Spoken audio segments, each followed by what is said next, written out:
दोस्तों पाकिस्तान के सूबे पंजाब के दिल लाहौर की जदों भी गल करांगे तो साढ़े सामने इस शहर दी कई खूबियां साढ़े सामने आ जाएंगियां। ये शहर न सिर्फ दुनिया के उन्होंने चंद खूबसूरत शहरों में शामिल है जिथे जगह जगह इंज नज़र टिकती है कि उन्होंने हटाने को दिल नहीं करता। इस खूबसूरती के नाल नाल दी खूबसूरती इत्थों के खाबे भी हैं। वलैती खाबियां दे नाल नाल इत्थों के देसी खाबे भी बड़े मशहूर हैं और अंदरूने लाहौर के खाबे तो पूरी दुनिया के मशहूर हैं। इत्थों के पाए, इत्थों के छोले। अज असीं तुहानूं लैके चले हाँ लोहारी गेट के नाल एक कदीमी छोले वाली की दुकान ते उन्हां नाल गल करवाने आ। साडे नाल रहना।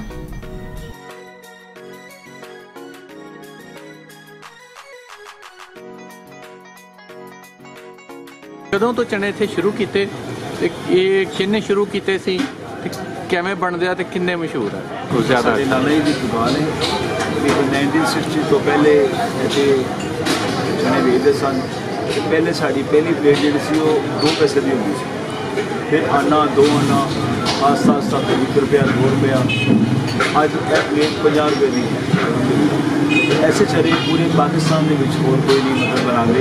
साड़ी रेसिपी जी है वो सब तो न्यूट्रल है, सब तो लहदा वे यदा म्यार ऐ सिर्फ बॉयल किए होंगे ने।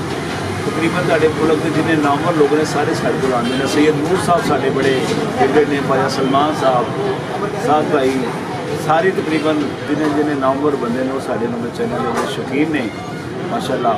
हाजी कैसल अमीन बट साहब ने जिन्हें भी नामवर बंदे ने ना जी वो बड़ा मतलब लाइक करते हैं।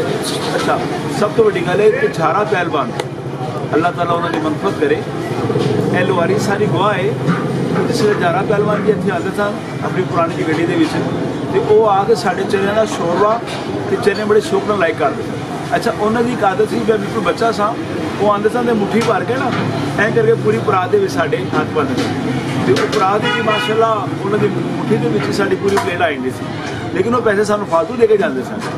दूसरे असी बच्चे सन सानू पता उन्होंने की होंगी सानू पता गा कि झारा पहलवान साढ़े को बहुत अरसा आते रहे हैं माशाल्लाह। फिर चौहान आस्ता आस्ता तकरीबन काफ़ी दुनिया मतलब लाइक कर दी चने। एदा नाम सिर्फ एक कदीमी चने वाले तो मुराद है पुराने चने वाले उस हिसाब से। जब भी लोहारी आओ इंशाल्लाह साढ़े चने खाओ, वो नींबू मसाला इमली बड़े मज़ेदार चने ने। दुआ है। Thank you so much.